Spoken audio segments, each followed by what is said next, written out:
Chapter 5. Advice from a Caterpillar. The Caterpillar and Alice looked at each other for some time in silence. At last the Caterpillar took the hookah out of its mouth and addressed her in a languid, sleepy voice. "Who are you?" said the Caterpillar. This was not an encouraging opening for a conversation. Alice replied rather shyly. I hardly know, sir, just at present.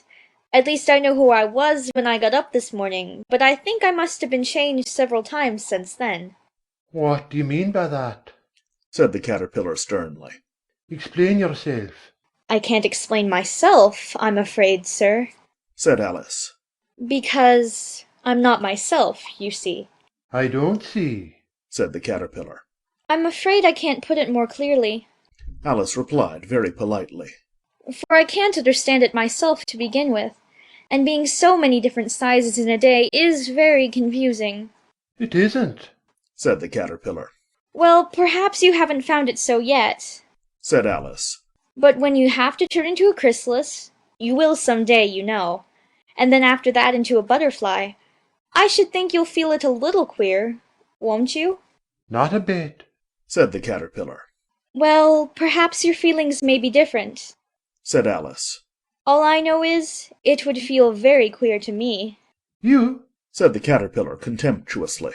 Who are you?" Which brought them back again to the beginning of the conversation. Alice felt a little irritated at the Caterpillar's making such very short remarks, and she drew herself up and said very gravely, "I think you ought to tell me who you are, first." "Why?" said the Caterpillar.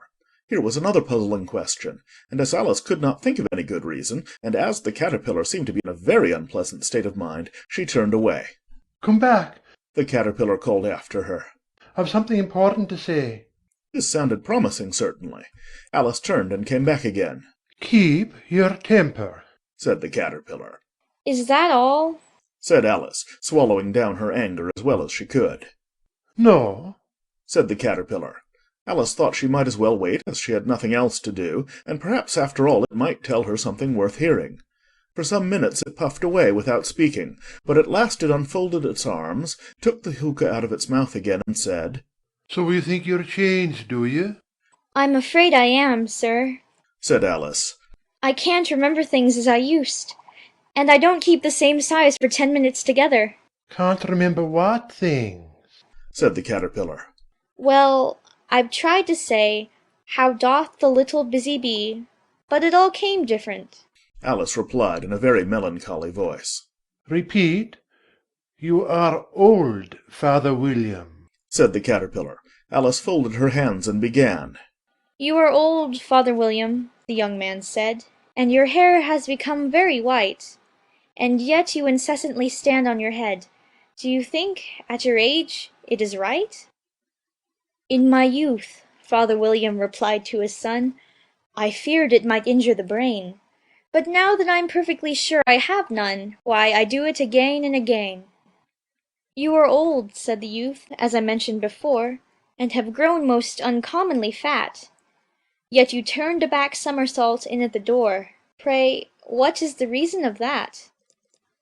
"In my youth," said the sage, as he shook his grey locks, "I kept all my limbs very supple. By the use of this ointment, 1 shilling the box. Allow me to sell you a couple?" "You are old," said the youth, "and your jaws are too weak for anything tougher than suet. Yet you finished the goose, with the bones in the beak. Pray, how did you manage to do it?" "In my youth," said his father, "I took to the law, and argued each case with my wife, and the muscular strength which it gave to my jaw has lasted the rest of my life." "You are old," said the youth. "One would hardly suppose that your eye was as steady as ever. Yet you balanced an eel on the end of your nose. What made you so awfully clever?" "I have answered 3 questions, and that is enough," said his father. "Don't give yourself airs. Do you think I can listen all day to such stuff? Be off, or I'll kick you downstairs." "That is not said right," said the Caterpillar. "Not quite right, I'm afraid," said Alice timidly. "Some of the words have got altered." "It's wrong from beginning to end," said the Caterpillar decidedly, and there was silence for some minutes. The Caterpillar was the first to speak. "What size do you want to be?" it asked. Oh, I'm not particular as to size. Alice hastily replied. Only one doesn't like changing so often, you know. I don't know, Said the caterpillar. Alice said nothing. She had never been so much contradicted in her life before, and she felt that she was losing her temper. Are you content now? Said the caterpillar. Well, I should like to be a little larger, sir, if you wouldn't mind. Said Alice. 3 inches is such a wretched height to be. It is a very good height indeed. Said the caterpillar angrily, rearing itself upright as it spoke. It was exactly 3 inches high. But I'm not used to it. Pleaded poor Alice in a piteous tone, and she thought of herself. I wish the creatures wouldn't be so easily offended. You'll get used to it in time. Said the caterpillar, and it put the hookah into its mouth and began smoking again. This time Alice waited patiently until it chose to speak again. In a minute or two the caterpillar took the hookah out of its mouth and yawned once or twice and shook itself. Then it got down off the mushroom and crawled away in the grass, merely remarking as it went, One side will make you grow taller, and the other side will make you grow shorter. One side of what? The other side of what? thought Alice to herself. Of the mushroom. Said the caterpillar, just as if she had asked it aloud, and in another moment it was out of sight. Alice remained looking thoughtfully at the mushroom for a minute, trying to make out which were the two sides of it, and as it was perfectly round, she found this a very difficult question. However, at last she stretched her arms round it as far as they would go, and broke off a bit of the edge with each hand. And now, which is which? She said to herself, and nibbled a little of the right-hand bit to try the effect. The next moment she felt a violent blow underneath her chin. It had struck her foot. She was a good deal frightened by this very sudden change, but she felt that there was no time to be lost, as she was shrinking rapidly, so she set to work at once to eat some of the other bit. Her chin was pressed so closely against her foot that there was hardly room to open her mouth, but she did it at last, and managed to swallow a morsel of the left-hand bit. Come, my head's free at last, said Alice in a tone of delight, which changed into alarm in another moment when she found that her shoulders were nowhere to be found. All she could see when she looked down was an immense length of neck, which seemed to rise like a stalk out of a sea of green leaves that lay far below her. What can all that green stuff be? Said Alice. And where have my shoulders got to? And oh, my poor hands, how is it I can't see you? She was moving them about as she spoke, but no result seemed to follow except a little shaking among the distant green leaves. As there seemed to be no chance of getting her hands up to her head, she tried to get her head down to them, and was delighted to find that her neck would bend about easily in any direction, like a serpent. She had just succeeded in curving it down into a graceful zigzag, and was going to dive in among the leaves, which she found to be nothing but the tops of the trees under which she had been wandering, when a sharp hiss made her draw back in a hurry. A large pigeon had flown into her face, and was beating her violently with its wings. "Serpent!" screamed the pigeon. I'm not a serpent. Said Alice indignantly. Let me alone. "Serpent, I say again." Repeated the pigeon, but in a more subdued tone, and added with a kind of sob, "I've tried every way, and nothing seems to suit them." I haven't the least idea what you're talking about. Said Alice.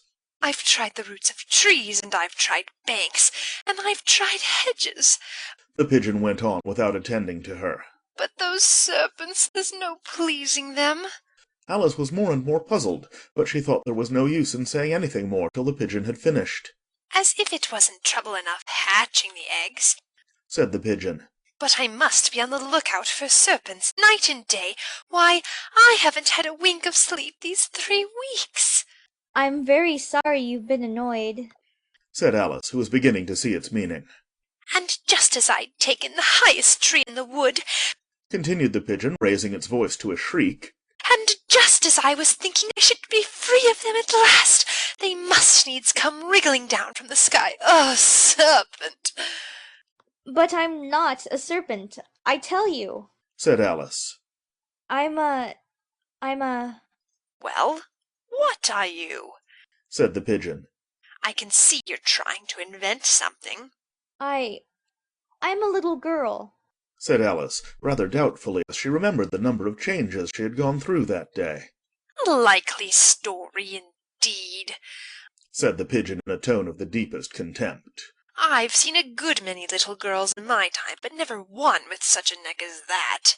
No, no, you're a serpent, and there's no use denying it. I suppose you'll be telling me next that you never tasted an egg. I have tasted eggs, certainly. said Alice, who was a very truthful child. But little girls eat eggs quite as much as serpents do, you know. I don't believe it. Said the pigeon. They do. Why, then they're a kind of serpent. That's all I can say. This was such a new idea to Alice that she was quite silent for a minute or two, which gave the pigeon the opportunity of adding, You're looking for eggs. I know that well enough. And what does it matter to me whether you're a little girl or a serpent? It matters a good deal to me. said Alice hastily. But I'm not looking for eggs, as it happens. And if I was, I shouldn't want yours. I don't like them raw. Well, be off then, said the pigeon in a sulky tone, as it settled down again into its nest. Alice crouched down among the trees as well as she could, for her neck kept getting entangled among the branches, and every now and then she had to stop and untwist it. After a while she remembered that she still held the pieces of mushroom in her hands, and she set to work very carefully, nibbling first at one and then at the other, and growing sometimes taller and sometimes shorter, until she had succeeded in bringing herself down to her usual height. It was so long since she had been anything near the right size that it felt quite strange at first, but she got used to it in a few minutes and began talking to herself as usual. Come, there's half my plan done now. How puzzling all these changes are. I'm never sure what I'm going to be from one minute to another. However, I've got back to my right size. The next thing is to get into that beautiful garden. How is that to be done, I wonder? As she said this, she came suddenly upon an open place with a little house in it about 4 feet high. Whoever lives there, thought Alice. It'll never do to come upon them this size. Why, I should frighten them out of their wits. So she began nibbling at the right-hand bit again, and did not venture to go near the house till she had brought herself down to 9 inches high.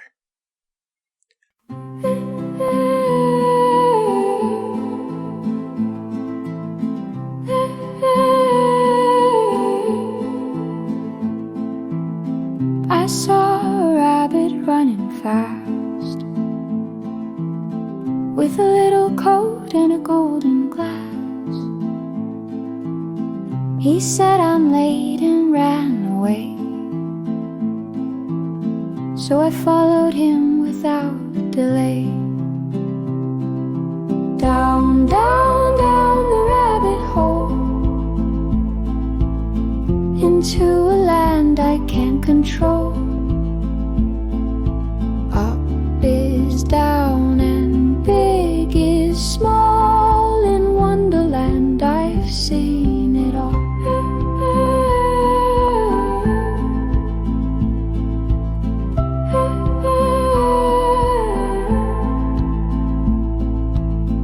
A smiling cat up in a tree, he disappeared and laughed at me. A hatter poured me tea with flair, at a party with no room to spare. Down, down, down the rabbit hole, into a land I can't control. Left is right and night is day. In Wonderland I lost my way. Ooh, ooh,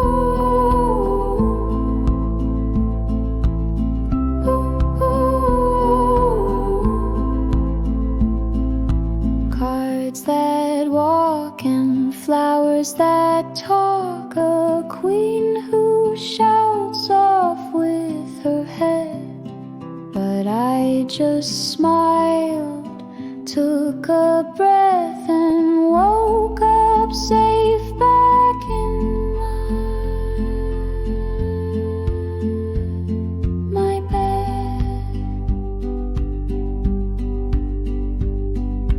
Down, down, down the rabbit hole, dreams can take a heavy toll. But if you're brave and you